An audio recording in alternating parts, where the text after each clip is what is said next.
تبارک و تعالیٰ نے غوث اعظم کو کیا شان عطا فرمائی ہے، غوث اعظم کو کیا مقام عطا فرمایا ہے۔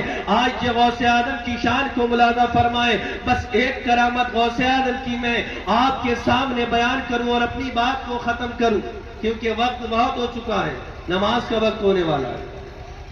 غوث اعظم کے چاہنے والوں، غوث اعظم کی زندگی کو دیکھو۔ غوث اعظم تشریف فرما ہے، لوگوں کا مجمع لگا ہوا ہے۔ غوث اعظم کی بارگاہ میں ایک عورت آتی ہے، غوث اعظم کھڑے ہو جاتے ہیں، غوث اعظم تعظیم کرتے ہیں، غوث اعظم عزت کرتے ہیں۔ اور تعظیم کیسے نہیں کرتے؟ غوث اعظم کون ہے؟ غوث اعظم پیارے آقا کی سنتوں پر عمل کرنے والے۔ جب پیارے آقا کی بارگاہ میں آپ کی دایا ماں حضرت حلیمہ سعدیہ آئی، میرے آقا زمین پر بیٹھتے ہیں، چادر مبارک کو بچھا دیتے ہیں، حضرت حلیمہ سعدیہ کو چادر پر بٹھاتے ہیں، اللہ کے نبی زمین پر بیٹھتے ہیں۔ اور غوث اعظم کون ہے؟ پیارے آقا کی سنتوں پر عمل کرنے والے ہیں، اپنی دایا ماں کی تعظیم کرتے ہیں اور عرض کرتے ہیں، اے دایا ماں آپ مجھے حکم دے دیتی، میں آپ کی بارگاہ میں حاضر ہو جاتا، آپ نے آنے کی تکلیف کیوں اٹھائی؟ غوث اعظم کی دایا ماں کہتی ہیں، بیٹا عبدالقادر، میرے دل کے اندر ایک آرزو پیدا ہوئی، میرے دل کے اندر ایک تمنا پیدا ہوئی، وہی تمنا لے کر، وہی آرزو لے کر، اے غوث اعظم، اے عبدالقادر جیلانی، میں آپ کی بارگاہ میں آئی ہوں۔ کون سی تمنا، کون سی آرزو؟ کہا ہے، بیٹا عبدالقادر، جب بچپن کے زمانے میں تمہیں دودھ پلاتی تھی تو تم میری گود سے لگاتے چھلانگ، اور ایک ہی چھلانگ میں سورج میں جا کر غائب ہو جاتے۔ سبحان اللہ، سورج میں جا کر غائب ہو جاتے۔ دودھ پیتا بچہ اگر چھلانگ لگائے گا تو کہاں گرے گا؟ جوان انسان اگر چھلانگ لگائے گا تو کتنی دور گرے گا؟ لیکن اے غوث اعظم کے چاہنے والوں، اللہ تبارک و تعالیٰ نے غوث اعظم کو وہ مقام عطا فرمایا کہ ایک چھلانگ کے اندر آپ سورج میں غائب ہو جاتے۔ برادران اسلام، پہلے سمجھے، نہ تو دنیا میں ولی کی کرامت کا جواب ہے، نہ تو نبی کے معجزے کا جواب ہے۔ کرامت کہتے ہی اس کو ہے، معجزہ کہتے ہی اس کو ہے جو انسان کے دماغ میں نہ آ سکے۔ اگر ولی سے صادر ہو تو اسے کرامت کہتے ہیں، اور اگر نبی سے صادر ہو تو اسے معجزہ کہتے ہیں۔ آج تک کوئی نبی کے معجزے کا جواب نہیں لا سکا، آج تک کوئی بھی ولی کی کرامت کا جواب نہیں لا سکتا۔ آج یہ میں آپ کو بتاؤں، ولی کی کرامت جو ہوتی ہے نبی کے معجزے کا پردہ ہوا کرتی ہے۔ میرے نبی کا معجزہ آپ نے سنا ہوگا کہ ابو جہل میرے آقا کی بارگاہ میں آیا اور آنے کے بعد کہنے لگا، اے محمد، اگر آپ اللہ کے نبی ہیں تو بتائیں میرے ہاتھ میں کیا ہے؟ میرے ہاتھ میں کیا ہے؟ اگر آپ اللہ کے نبی ہیں تو بتائیں میرے ہاتھ میں کیا ہے؟ میرے آقا نے ارشاد فرمایا، اے ابو جہل، میں بتاؤں تیرے ہاتھ میں کیا ہے، یا جو چیز تیرے ہاتھ میں ہے وہ خود بتائے کہ میں کون ہوں؟ وہ خود بتائے کہ میں کون کا، یہ تو اور اچھا ہے۔ میرے آقا نے ارشاد فرمایا، اے ابو جہل، اپنی مٹھی کو اپنے کانوں سے لگا۔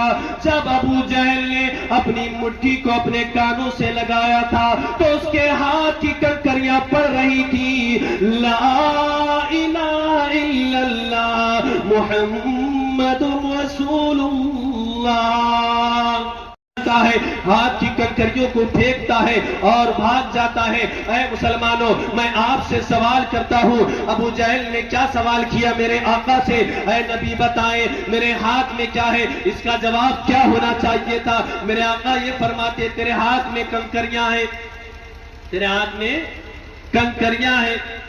اور زیادہ ڈیٹیل میں جواب دینا ہوتا تو میرے آقا یہ فرما دیتے کہ اتنی کنکریاں ہیں، کنکریوں کا سائز اتنا ہے۔ لیکن جو سوال کیا ابو جہل نے، اس کا جواب نہیں دیا، بلکہ کنکریوں سے کلمہ کیوں پڑھوایا؟ میرے آقا نے کنکریوں سے کلمہ کیوں پڑھوایا؟ تو برادران اسلام، آج یہ ملاحظہ فرمائے، میرے آقا غیب کو جاننے والے ہیں، سبحان اللہ، میرے آقا کی نگاہ نبوت دیکھ رہی تھی۔ ایک وقت ایسا آئے گا کہ سائنس اتنی ترقی کرے گا، ڈاکٹر الٹرا ساؤنڈ مشین کے ذریعے پیٹ کے اندر کی کنکریوں کو بتائے گا، وہ کنکریوں کی گنتی بھی بتائے گا، وہ کنکریوں کا سائز بھی بتائے گا۔ میرے آقا نے ارشاد فرمایا، اگر میں نے کنکریوں کی گنتی بتا دی، کنکریوں کا سائز بتا دیا، کوئی میرا امتی میرے اس معجزے کو بیان کرنے کے لیے کھڑا ہوگا تو کوئی غیر کھڑا ہو سکتا ہے، کوئی بد عقیدہ کھڑا ہو سکتا ہے، کوئی اونچے پیچے والا کھڑا ہو سکتا ہے، اور وہ کہہ سکتا ہے اگر نبی نے بند مٹھی کی کنکریوں کو بتایا تو کون سی بڑی بات۔ آج کا ڈاکٹر بھی بتا رہا ہے۔ میرے آقا کی نگاہ نبوت ملاحظہ فرما رہی تھی، میرے آقا نے ارشاد فرمایا، میں کنکریوں کی گنتی نہیں بتاؤں گا، کنکریوں کا سائز نہیں بتاؤں گا۔ اے دنیا والوں، قیامت تک کے لیے میں یہ چیلنج کر دوں گا کہ سائنس کتنی ترقی کر لے، کنکریوں کا سائز بتا سکتا ہے، کنکریوں کی گنتی بتا سکتا ہے۔ اے لوگوں، تم کنکریوں کا سائز بتا سکتے ہو، لیکن کنکریوں کو زبان دے کر اپنی بات نہیں بنوا سکتے۔ کنکریوں کو زبان دے کر اپنی بات نہیں بنوا سکتے۔ میرے آقا نے اسی لیے کنکریوں کو کلمہ پڑھایا، سبحان اللہ۔ ولی کی کرامت نبی کے معجزے کا پرتو ہوا کرتی ہے۔ میں عرض کر رہا تھا، غوث اعظم کہاں جاتے؟ سورج میں جا کر غائب ہو جاتے۔ اب یہاں پر بھی کوئی سوال کر سکتا ہے کہ غوث اعظم سورج میں ہی کیوں جاتے، چاند پر چلے جاتے؟ تو برادران اسلام، اگر غوث اعظم چاند پر جاتے تو کوئی بد عقیدہ کہہ سکتا تھا کہ غوث اعظم چاند پر گئے تو کون سی بڑی بات ہے، کون سی بڑی بات؟ آج سائنس نے اتنی ترقی کر لی کہ دنیا کا انسان چاند پر جا رہا ہے، غوث اعظم گئے تو کون سی بڑی بات؟ غوث اعظم کی نگاہ ولایت ملاحظہ فرما رہی تھی، اگر میں چاند پر گیا اور کوئی میرا چاہنے والا میری اس کرامت کو بیان کرنے کے لیے کھڑا ہوگا تو کوئی غیر کھڑا ہو کر کہہ سکتا ہے کہ غوث اعظم گئے تو کون سی بڑی بات، آج کا انسان بھی چاند پر جا رہا ہے۔ غوث اعظم نے ارشاد فرمایا، میں چاند پر نہیں جاؤں گا بلکہ میں سورج پر جاؤں گا، اور قیامت تک کے لیے لوگوں یہ چیلنج ہو جائے گا، تم کتنی کوشش کر لو، تم کتنی ترقی کر لو، تم چاند پر پہنچ سکتے ہو لیکن تم سورج میں نہیں پہنچ سکتے، تم سورج میں نہیں پہنچ سکتے، کیونکہ سورج کے اندر اتنی ہیٹ ہے، اتنی حرارت ہے، اگر تم سورج میں جاؤ گے تو تم جل کر راکھ ہو جاؤ گے۔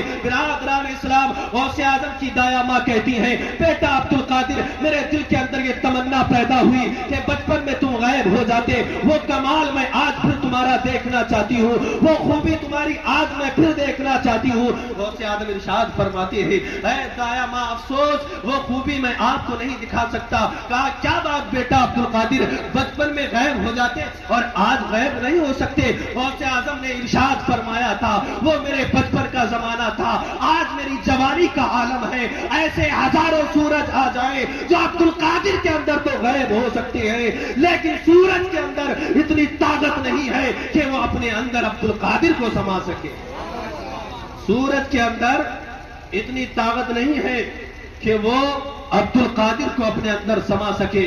یہ ہے غوث اعظم کی شان۔ جب غوث اعظم کی شان کو میرا امام دیکھتا ہے تو فرماتا ہے، واہ کیا مرتبہ، اے غوث ہے بالا تیرا، اونچے اونچوں کے سروں سے قدم اعلیٰ تیرا، اور سر بھلا کیا کوئی جانے کہ ہے کیسا تیرا۔ ارے اولیاء ملتے ہیں آنکھیں، وہ ہے تلوار تیرا، اولیاء ملتے ہیں آنکھیں، وہ ہے تلوار تیرا۔ تو غوث اعظم کے چاہنے والوں، غوث اعظم سے محبت کرنے والوں، غوث اعظم کے طریقے پر چلو، غوث اعظم کی زندگی کو دیکھو کہ کس طریقے سے غوث اعظم نے اپنی زندگی کو گزارا ہے، اپنی ماں کو چھوڑا ہے علم دین حاصل کرنے کے لیے۔ غوث اعظم نے اس طریقے سے اپنی زندگی کو گزارا ہے، رات رات بھر کھڑے ہو کر اللہ تبارک و تعالیٰ کی عبادت کی ہے غوث اعظم نے۔ غوث اعظم بیان فرماتے ہیں کہ میں نے جنگلوں اور بیابانوں میں رہ کر اتنے مجاہدے کیے ہیں، اتنی ریاضتیں کی ہیں کہ اس وقت میں پیڑ کے پتے اور پیڑ کی چھالیں کھا کر اپنی زندگی کو گزارا کرتا تھا۔ یہ غوث اعظم کی زندگی ہے۔ آج ہم کہتے ہیں غوث اعظم سے محبت کرتے ہیں، لیکن آج ہم نمازوں سے دور ہیں، آج ہم روزوں سے دور ہیں، آج ہم نے سنت مصطفیٰ کو چھوڑ دیا ہے، آج ہم پریشان حال ہیں۔ کیوں؟ کیونکہ ہم نے شریعت مصطفیٰ کو چھوڑ دیا ہے، اور جو مصطفیٰ کے در کو چھوڑتا ہے وہ در بھٹکتا پھرتا ہے۔ اگر چاہتے ہو کہ اللہ تبارک و تعالیٰ تمہیں کامیابی عطا فرمائے تو نمازوں کی پابندی کرو، اللہ اور اس کے رسول کی محبت کو اپنے سینوں کے اندر پیدا کرو۔ نگاہ ولی نے وہ تاثیر دیکھی، بدلتی ہزاروں کی تقدیر دیکھی۔ وما علینا الا البلاغ۔ السلام علیکم ورحمۃ اللہ تعالی وبرکاتہ۔